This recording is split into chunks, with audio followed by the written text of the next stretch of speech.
saudara, selamat malam. Hari ini di rumahnya Pak Tris kita ada barang bagus juga ini. Ini barang bagus ya. Ini setelah tadi ketemu dengan yang punya, tadi ternyata bambunya bagus ya. Ini asli bambu petuk menghadap ke atas. Jadi tidak ada cacat sama sekali dari atas sama bawah. Ini bagus sekali, cuman ini ada satu, ini gelangan cungkringnya menghadap ke atas, ini cincin dalam juga menghadap ke atas.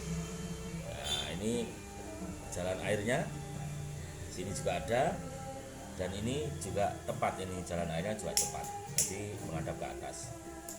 Sekarang kita balik ya, saudara-saudara. Ini ternyata gelangan cungkringnya di bawah, cincin dalamnya juga di atas. Jadi ternyata ini Menghadap ke atas semua. Tapi ini bagus sebenarnya. Ini juga tidak dirubah-rubah. Jadi ini murni ciptaan Gusti Allah. Jadi yang kita cari itu adalah cincin dalam menghadap ke atas, dan sini cincin dalam sini menghadap ke bawah. Jadi saling berhadapan.